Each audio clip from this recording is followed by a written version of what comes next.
실제로 로컬에서 그런 굉장히 하이테크형 스타트업을 만들 수 있는 사람은 진짜 많지 않고, 그런 팀이 나오더라도 순식간에 수도권으로 다 떠나버리기 때문에, 왜냐하면 그 친구들이 지역이 싫어서가 아니라 기업이 성장하려면 투자도 받아야 되고 굉장히 전문가들의 멘토링도 받아야 되는데 지역에는 그게 없으니까 결국 이제 떠나게 되는 거죠. 근데 이제 지자체들은 이제 그런 친구들이 떠나지 않게 하려고 소위 아까 우리가 이야기했던 뭐 청년 창업 지원금 같은 지원금을 많이 주는 사업을 하는데, 저는 좀 비유로 하자면 그게 일종의 패스트푸드 같은 거라고 생각을 해요.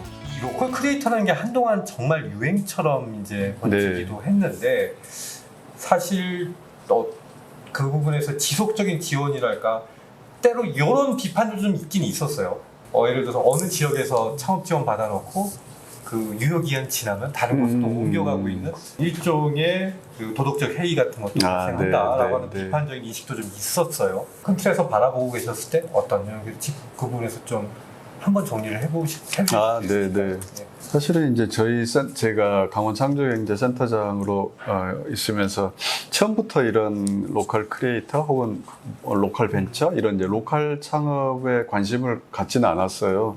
초기에는 저희 센터들이 가진 이 미션은 뭐 그 당시 2015년 당시 유행하던 알파고 같은 그래서 이제 하이테크 스타트업을 만드는 게 이제 미션이었거든요. 그래서 이제 저도 지원 사업을 하다 보면 그런 팀들이 어떻게 얻어 걸리겠지라는 잠깐 쉬운 생각으로 일을 하기 시작했는데, 금방 현실을 깨닫는 데는 얼마 오래 걸리지 않았어요. 그러니까 실제로 로컬에서 그런 굉장히 하이테크형 스타트업을 만들 수 있는 사람은 진짜 많지 않고, 그런 팀이 나오더라도 순식간에 수도권으로 다 떠나버리기 때문에, 왜냐하면 그 친구들이 지역이 싫어서가 아니라 기업이 성장하려면 투자도 받아야 되고 굉장히 전문가들의 멘토링도 받아야 되는데 지역에는 그게 없으니까 결국 이제 떠나게 되는 거죠. 근데 이제 지자체들은 이제 그런 친구들이 떠나지 않게 하려고 소위 아까 우리가 이야기했던 청년 창업 지원금 같은 지원금을 많이 주는 사업을 하는데, 저는 좀 비유로 하자면 그게 일종의 패스트푸드 같은 거라고 생각을 해요. 뭔가 허기를 때우기 위한 어떤 음식을 지원하는, 그러니까 돈을 주는 사업들은 굉장히 많은데, 그 돈이, 그러니까 음식으로 치자면 이 패스트푸드가 나를 건강하게 해주는가, 그리고 내가 좋아하는 음식인가 라는 고려를 할 기회가 없고, 내가 진정으로 먹고 싶은 음식은 뭐고, 내가 그 음식을 직접 만들거나 그것을 좋은 재료를 찾을 수 있는 기회, 저는 그런 걸 해주는 게 공공의 역할이라고 생각을 하는데, 지자체나 정부도 중앙정부나 지자체가 하는 지원 사업들은 되게 그냥 단기적인 성과를 내는 그런 사업을 선정해서 돈을 주고 단기적으로 성과를 내기를 독촉을 하는, 그러니까 계속 자꾸 약간 뭔가 이제 뽀샵을 하게 되는 거죠. 마치 실제 성과가 난 것처럼. 단적인 예로 말씀하신 하이테크, 고부가치를 낼 수 있는 것들은 IT 개발자들의 어떤 것들이 필요한데, 사실 그 남방 한계선이 경기도 특정 지역이라고 하면 판교니 그 언저리 얘기까지 나오는 정도로, 그렇다면 사실 지자체들이 우리가 정말로 딥테크 기업을 유치하겠어, 사실 이건 좀 욕심 아닌가 싶어요. 그러니까 저는 그것은 모두 욕심이다라고 그냥 단죄할 수는 저는 없다고 생각을 하고, 그보다 중요한 게 뭐냐면 결국 제가 항상 말하고 싶은 말의 가장 핵심인데, 그 지역이 혹은 그 지역에 사는 사람들이 자기가 하고 싶은 게 뭔가라는 질문을 안 한다는 거예요. 근데 그게 그 사람들이 멍청하고 생각이 없어 그런 게 아니라, 우리나라가 근대화 이후에 경제 정책이 계속 그렇게 흘러왔단 말이죠.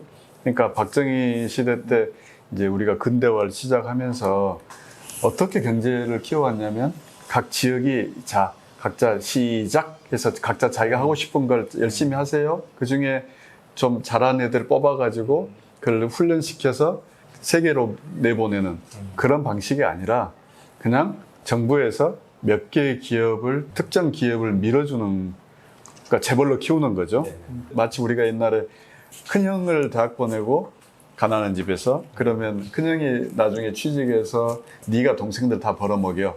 공부도 시켜. 그게 우리나라 경제의 모델이었어요. 그러니까 대기업들을 키우면 소위 낙수 효과로 거기에 하청 기업들이 먹고 살게 되고, 그러면 또 그 밑에 또 일하는 사람들이 생겨나고, 이제 그렇게 해서 우리 경제를 키워오다 보니 지방은 혹은 지역은 이 특정 대기업들의 인력 보급 기지 역할을 하고, 인력을 공급하는 기지 또는 그 대기업들이 공장을 수도권 밖에 지을 때 생산 기지의 공급처 역할을 하는 거죠. 그러니까 이런 역할을 하니까 지역은 계속 인재를 뺏기고 그 공장만 받아오는 거예요. 그러니까 예를 들어 울산 같은 도시, 뭐 광양 같은 도시, 뭐 군산, 뭐 자동차 공장이 있던 도시. 그럼 그 공장이 망하면 도시가 망해버리는 일이 생기잖아요. 그러니까 그런 지자체들이 우리 지역의 고유한 특성은 뭔데 우리는 이걸 키워보겠어 라는 하나의 목표를 가지고 수십 년간 투자하는 그런 기회를 갖지 못해요. 왜냐하면 정부가 거의 모든 개발의 재원을 다 쥐고 있고 이것을 지방에 뿌려준단 말이에요. 소위 국비 따는 사업 있잖아요. 그러니까 8대2로 소득의 80%를 중앙정부가 가져가는 구조지 않습니까? 그러니까 중앙정부에 있는 관료들이 원하는 형상대로 지방이 자꾸 만들어져요. 자, AI 센터 해볼 지자체 손드세요. 돈 1,000억 원 줍니다. 그러면 각 지자체들이 저요 손들어가지고 누가 낙점이 돼. 정치인이 개입하기도 하고. 그러면은 지금 광주가 AI 특화 도시예요. 근데 저는 묻고 싶어요. 광주에 있는 기업인들, 시민들이 우리 광주는 AI야. 우리가 광주 민주항쟁의 정신을 기반으로 AI를 키워보겠어. 그랬을 리가 없잖아요. 근데 광주가 또 원래부터 AI를 추구했던 것도 아니에요. 최근 몇 년 동안 갑자기 그냥 그렇게 갔던 거고, 그게 우리나라 모든 지자체들의 현실이거든요. 그러다 보니까 지자체들이 자기 전략이 없는 거죠. 그러니까 우리 지역은 무엇인가 라고 묻질 않아요. 그러니까 지자체가 그런 식이니까 그 지역에 사는 사람들 역시 그냥 애들 공부 좀 하면 서울 보내야지 뭐. 우리 지역에 공장이나 하나 유치해서 직원들 좀 늘어나면 식당도 잘 되고, 그랬으면 좋겠네. 그러니까 이것은 완전히 중앙에 종속된 경제이지, 마치 옛날 제3세계 국가들의 그러니까 제국주의에 종속됐다라는 그런 모델들처럼. 그러니까 저는 이것을 끊는 게 이제 가장 지역이 살 수 있는 중요한 거고, 다행히 근데 이걸 예전에는 헌법학자들이나 행정학자들이 자꾸 이걸 헌법적으로 풀려고 했어요. 소위 그 지역 균형 발전이라든가 지방자치 이런 게, 그러니까 지금도 그러죠. 뭐 대통령 직속으로 문재인 정부 때도 지역균형 발전 위원회가 있었지만 그걸 자꾸 헌법적으로 개헌을 통해서 혹은 뭐 세제 개편을 통해서 너무 힘이 들어가 있다. 네네네, 맞습니다. 그렇게 풀려고 하는데 저는 물론 언젠 궁극적으로는 그런 문제도 해결돼야 되겠지만 가장 중요한 것은 우리 지역에서 군산에서 우리 뭐 해 먹고 살면 자손만대 행복할 것 같아. 근데 그 최초의 질문을 던지는 사람이 로컬 크리에이터인 것 같아요. 근데 로컬 크리에이터는 자기가 우리 지역을 지역을 바꿔보겠어 라는 생각을 하고 오진 않아요. 근데 나는 그냥 내가 하고 싶은 걸 해보고 싶어 라는 생각 속에 시대정신이 들어가 있는 거죠. 그래서 저는 로컬 크리에이터가 미래의 전령이라는 생각이 드는 게, 자기가 뭘 하고 있는지 정의 내리지 않고 주장하고 설명하지 않지만 자기 속에 들어와 있는 어떤 미래의 흐름을 그냥 무심코 실현하는 거예요. 나는 내가 하고 싶은 것을 군산이라는 근대 건축물들이 많이 있는 그 군산의 영화타운 근처 어디에서 옛날 백화수복 도시잖아요, 그 군산이. 그러면 나는 이 지역의 로컬 청주를 만들어 보고 싶어. 그냥 할 뿐이에요. 근데 그게 만약에 잘 된다면 군산이 청주의 도시가 되는. 그러니까 그러면은 이게 좀 성장하면 지자체는 그래? 너희들 좀 더 잘해봐. 또 집중적으로 육성을 하고. 이게 잘 된다면 군산이 뭐하러 그 국비에 목을 걸겠어요. 그러니까 그렇게 지자체가 혹은 지역에 있는 사람들이 우리 지역에 어떤 생태계를 만들 건가, 거기에 대한 토론을 하고, 그 다음에 거기에 이제 미싱 링크 빠져있는 부분이 있잖아요. 예를 들면 빵집이라고 쳐요. 근데 서울에는 한 집건 하나 빵집이 있다고 할 정도로 무지하게 많은 빵집이 있기 때문에 그 자체가 서울에 뭐 생태계를 만드는데 빵집 기여한다고 말할 수는 없겠지만 군산 사는 사람들도 예를 들면 디저트를 먹고 싶을 수 있잖아요. 디저트를 좋아하는 사람, 아씨 군산은 총구석이어서 디저트 가게 하나가 없어. 그래 서울 가고 그게 아니라 군산에도 이런 예쁜 디저트 가게가 있네. 그러면 그 군산 사는 사람들에게 빠져있는 어떤 취향의 미싱 링크를 그 로컬 크리에이터가 채워주는 거예요. 서울에 있는 디저트 가게 하나와 비교할 수 없이 큰 그 지역의 큰 가치를 그 생태계에 아주 미세한 틈을 메꿔주는 거지만 근데 그런 것들이 이제 많이 생겨나면 그 지역의 매력도가 높아지고 되게 살만한 도시. 나 강릉에 사는데 야 서울에 있는 거 강릉에도 다 있어. 굳이 내가 머리하러 혹은 우리의 피아노 교습하러 서울에 가지 않아도 여기에도 있어 라는 생태계를 만들기 위해서 피아노 교습을 하는 로컬 크리에이터, 머리를 예쁘게 독특한 스타일로 잘라주는 미장원 하는 로컬 크리에이터, 그게 하나하나를 보면 그냥 평범한 소상공인일 수 있지만 자영업자일 수 있지만 그게 그 지역의 생태계라는 관점에서 보면 정말 소중한 존재이고 저는 이런 그 지역 생태계의 빈칸 미싱 링크를 채워주는 사람을 로컬 크리에이터라고 생각을 합니다. 그러니까 이런 그 새로운 가치를 주지 못하는 팀들은 저는 로컬 크리에이터로서가 뭐 이게 무슨 자격증은 아니지만 그렇게까지 의미부여를 할 필요가 없고 그런 데는 지원할 필요도 없는 거죠. 근데 지자체들이 그런 시야를 갖지 않고 그냥 이게 청년 창업 몇 명 발굴이야 또 뭐 이런 식으로 굉장히 단기적인 안목으로 주면 이건 그냥 아까 제가 말씀드린 패스트푸드라 이거죠. 그냥 이 지역에 우리도 청년 창업 지원 사업 했어. 돈 주면 몇 명 이 지역에 주소지도 옮기고 할 거야. 그 다음에 그 성과라고 내놓고. 그러다 보니까 공무원들의 천편일적인 잣대에서 그거에 맞춤형으로 맞습니다. 외지에서 들어오는 또 청년들이 오히려 안에서 자생적으로 생겨나면서 이제 할 수 있는 지역을 정말 잘하는 청년들은 오히려 기회가 별로 없습니다. 맞습니다. 이런 상황들도 생기는데 그런 일이 생깁니다. 분명히, 악화가 양화를 구축하는. 관이 좀 정신을 그러면서 차려야죠. 맞습니다. 저도 문체부 출입을 하면서 광주 예술의 전당, 문화전당을 취재를 여러 차례 했었는데 조금 갑갑한 마음이 그럴 때는 들었어요. 그 엄청난 규모의 전당을 사실 마련해 놨는데 당장 뭘 할 수 있는 게 없는 거죠. 맞아요. 물론 만들어놨기 때문에 또 어떻게든 또 살아남을 거지만 그리고 또 새로운 그 만들어진 인프라를 통해서 뭔가 새로운 어떤 아시아 쪽하고 연대 그리고 새로운 것들이 만들어질 수 있겠지만 당장은 좀 이게 기획부터 단추부터 좀 잘못 봐야겠다라고 하는 생각을 개인적으로 그때 가졌는데요. 네. 비슷한 문제의식을 갖고. 자, 센터장님은 그렇게 해서 7년을 관에서 또는 네이버에 또 상당한 지원을 받았기 때문에 네네. 약간의 그 민관의 솔직히 어떻게 보면은 좀 그래서 약간 그 퍼실리테이터스의 역할을 제대로 한번 해보셨다, 마음껏 한번 해보셨다 평가를 할 수 있는데 지금 소풍 벤처스라는 곳으로 이제 가시겠죠. 네네. 간략하게 향후 일정 또 어떤 비전을 갖고 가시느냐면 그러니까 제가 이제 강원창조경제센터 7년을 하면서 그러니까 사실 제가 이제 1년 더 임기를 할 수 있었어요. 할 수 있었는데 그러니까 임기가 3년인데 2+1 그러니까 2년을 하고 다시 중간 평가를 해서 1년을 더 할 수 있었는데 제가 그냥 1년을 남은 1년에 대한 평가를 사양하고 이제 그만하고 나오게 된 이유는 새로운 출발을 좀 해보고 싶다는 생각을 했어요. 그러니까 센터 일을 7년을 하든 8년을 하든 그러니까 뭔가 제가 약간 이지고잉하고 있다라는 이제 좀 생각이 들고 너무 이제 일이 익숙해지니까 그보다는 제가 이제 일을 그만두겠다는 결심을 하면서 3가지의 원칙을 세웠는데 하나는 내가 플레이어가 되는 게 아니라 좀 서포트하는 역할을 해보고 싶다. 그러니까 제 나이도 그렇고 가급적이면 아까 우리가 청년들이 미래라 했던 것처럼 그러니까 저희 정도의 세대에게 필요한 것은 내가 뭐 더 많은 재산을 모으고 더 많은 경력을 쌓고 하는 것보다 좀 다음 세대들에게 기회를 주는 것을 서포트하는 일을 하고 싶다.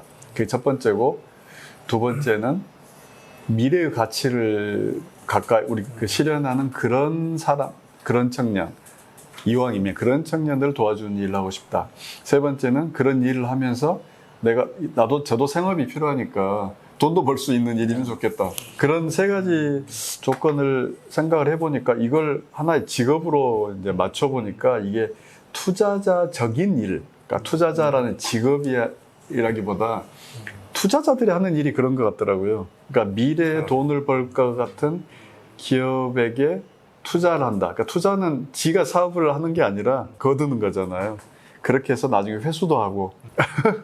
그래서 이제 그냥 입버릇처럼 나는 투자자 스타일의 삶을 한번 만들어 볼래 라는 이제 이야기를 주변에 하고 있었는데, 투자사를 하고 있는 분으로부터 그럼 네가 이거 한번 직접 해봐 라고 제안을 해서, 제가 그러니까 뭐 투자 전문가도 아니고 근데 한번 경험을 쌓아보고 싶은 생각도 있고 해서 투자사에 일단 인연을 맺게 됐습니다.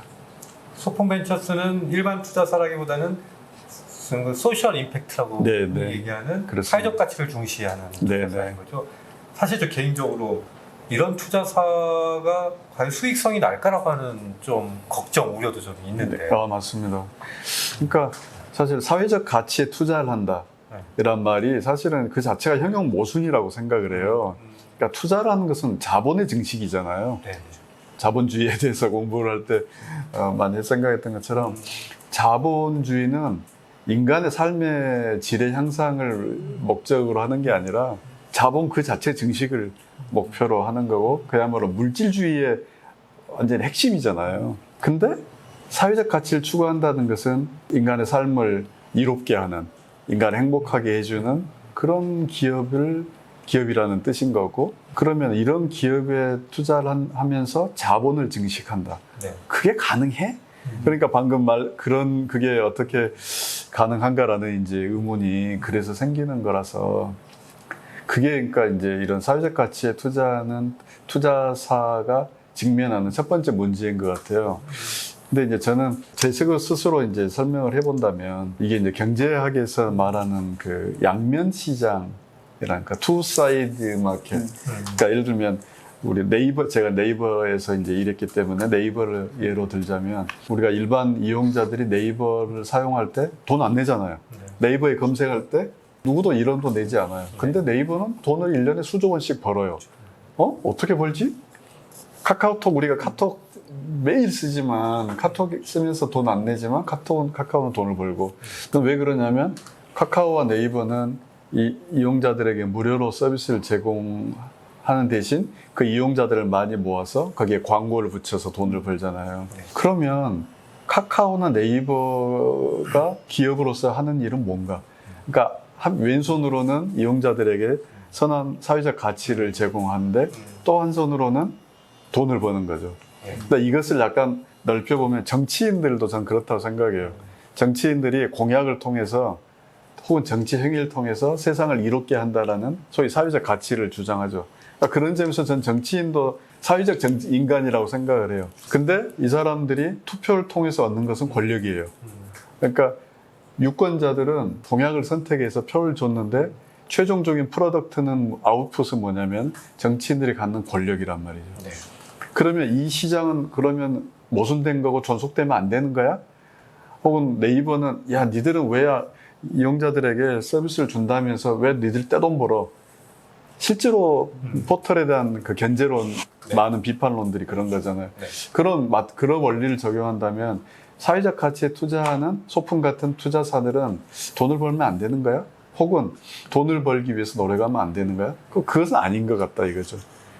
그러면 수단 방법을 가리지 않고 돈을 버는 것도 물론 문제이지만, 사회적 가치를 추구하면서 자본을 증식할 수 있는 약간 모순적이고 이율배반적인 것 같은 그런 행위가 이런 양면 시장의 원리 속에서는 그냥 뭔가 모순적으로 공존하는, 근데 그게 그러니까 제가 이 모델을 옹호한다는 뜻이 아니라 그게 어떻게 진화하고 갈지 제가 좀 경험을 해보고 싶은 약간 호기심도 생기고 그렇습니다. 저는 우리 센터님이 그동안 치료사 쌓아오신 공력이 있기 때문에 그런 부분에서 이제 유능한 사회적 투자를 좀 할 수 있겠다라고 하는 생각을 그게 뭔지 좀 가르쳐 주셔서요. 그런 생각이 드는데, 지금 실제로 돈을 버는 어떤 성공하는 기업들 중에 사회적 가치를 상당히 중시하는 기업들이 꽤 많이 있습니다. 해외에서 뭐 파타고니아 같은 기업들이 네네, 뭐 파타고니아. 대표적인 사례일 수 있고요. 그렇죠. 사실 뭐 나이키나 뭐 이런 기업들도 그 미국의 이제 포틀랜드에서 생겨난 기업으로서 그 본연의 가치를 추구하는 것들이 있죠. 그렇죠. 네. 뭐 대체육을 만드는 기업도 뭐 좋고. 네. 그래서 사실 그런 좋은 기업들이 국내에서 많이 생겨날 수 있어야 하고 네. 지금 뭐 ESG 열풍 사실 이거는 하지 않으면 안 되는 또 이제 그 압박이 이제 국제적으로 오고 있는 부분도 있는 거고 그런 면에서 센터님이 앞으로 그래서 저는 기대가 되는 것 같아요. 아, 네, 저도 그러니까 아까 다시 이제 로컬과 이걸 좀 연결을 시켜 본다면, 그러니까 로컬 크리에이터들이 그 한 명 한 명을 놓고 보면 되게 이렇게 사실 볼륨이 작아요. 네네. 되게 그냥 1인 사업자이거나 고용을 해도 기껏해야 뭐 두세 명 네. 이렇게 하기 때문에 정부나 지자체들이 볼 때는 그 정책적 시야에는 안 보인단 말이죠. 사소해 보이고 뭐 예. 이런 걸 해야 되나 싶은 그런 생각을 네. 할 수도 있겠죠. 야, 이 소상공인들 뭐 몇 명이나 키워야 우리 지역이 부자 되는 거야. 그러니까 까맣게 하고 그냥 삼성 공장이나 하나 유치해야 될 것 같은. 근데 그들이 갖고 있는 어떤 무형의 가치들, 정성적인 가치들을 잘 평가하고 거기에 지원이 주어진다면 실제로 큰 기업이 될 수도 있다는 거죠. 예를 들면 파타고니아 뭐가 그렇고, 그 다음에 또는 예를 들면 저는 뭐 스타벅스 같은 그렇죠. 스타벅스가 시애틀의 그 전통시장의 한 귀퉁이에서 왜 미국 사람들은 이런 좋은 유럽에서 먹는 아라비카 커피를 왜 못 먹는 거야?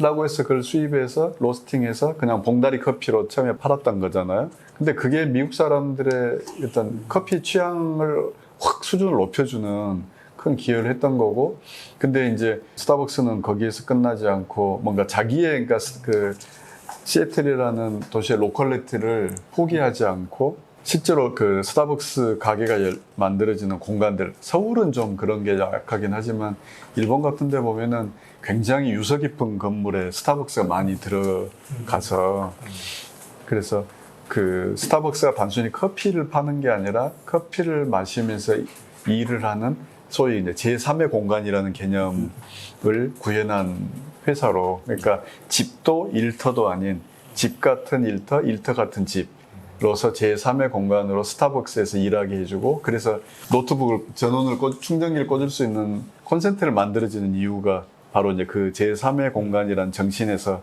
나눈, 저는 그런 게 굉장히 사람들, 현대인들의 그 달라진 노동 그 패턴을 백업해준, 뒷받침해주는 굉장히 소중한 사회적 인프라가 이미 됐고, 그래서 스타벅스 팬덤이 물론 커피 때문이기도 하지만 스타벅스 공간이 주는 가치 때문에도 그 사회적 가치를 인정하는 사람들이 많은 것 같아요. 우리에겐 뭐 스타벅스 하면 재벌로 받아들여지지만 네네. 사실 스타벅스라고 하는 기업이 출발해서 나이키도 마찬가지죠. 나이키도 마찬가지입니다. 그런 기업들이 알고 봤더니 이런 기업이었어? 라는 맞습니다. 생각을 하게 돼.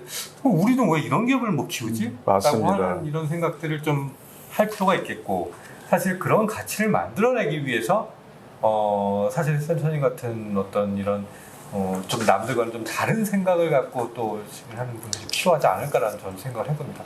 사실 기자들이 나오면 권력을 쫓아서 정치를 하든가 대기업을 가든가, 물론 센터님도 네이버에 가셨었지만, 그런데 제가 권력을 쫓은 건 아니거든요. 그러니까 네이버에서 네이버가 뭐 당시에는 대기업이 아니었어요. 당시엔 되게 아니었죠. 지금은 역시 대기업에서 그냥 이렇게 계속 편안하게 사실 수도 있는데 그 가치를 쫓아서 계속 하고 계신다. 사실은 네. 본인 스스로 사회적 가치를 주입을 계속 하고 계신 거예요. 그런 면에서 보면. 안주하지 않으시는 제 멘토신 거죠. 네. 저도 기자직하다가 때려치고 이렇게 뻘짓을 하고 있는데 앞으로 저희 센터님의 역할이나 이런 것들이 기대가 되고, 사실은 저희 랩도 미래 가치를 연구하면서 이것이 실질적으로 정책에 기여할 수 있도록 노력을 하고 있기 때문에 앞으로 센터님이 만들어 가시는 우리 이제는 소풍 벤처스의 파트너라고 네네네. 드리면 되는 거죠. 소풍 벤처스 하는 일과 함께 잘 엮어서 우리가 할 수 있는 역할도 찾아보고 네. 네트워킹이 잘 됐으면 좋겠다.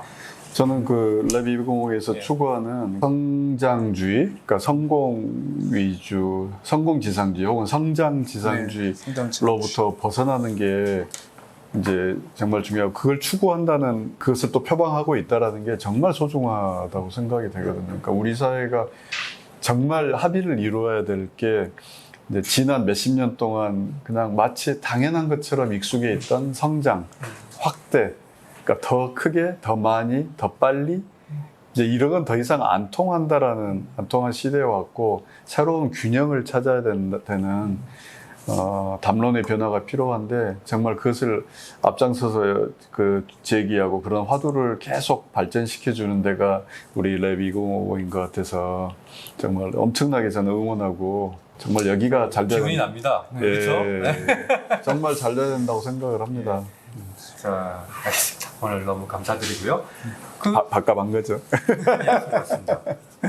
동현님 이제 사적인 얘기를 좀 많이 좀 보시죠 이제. 아니요, 근데 저는 네네. 네, 많이 해결이 됐어요. 아, 그런가요? 사실 왜 저는 이렇게 사실 왜 이렇게 이직을 잘하시나, 커리어 전환을 잘하시나 이게 굉장히 궁금한 부분이었는데. 근데 좀 비밀이 풀렸습니다. 아, 그래요? 예, 제가 특히 뭐 임팩트 오늘부터 투자 잘 모시고 오늘부터 도움을 받으세요. 네. 자, 우리 그 전 센터장님께서 여러 가지로 홍보를 해주셨듯이 랩이 그런 가치를 추구하는 만큼 여러분들 많이 응원, 구독, 좋아요도 부탁드리고요. 앞으로 센터장님과 또 그 의미 있는 주제를 가지고 네. 또 찾아뵙도록 하겠습니다. 네, 감사합니다. 감사합니다. 감사합니다.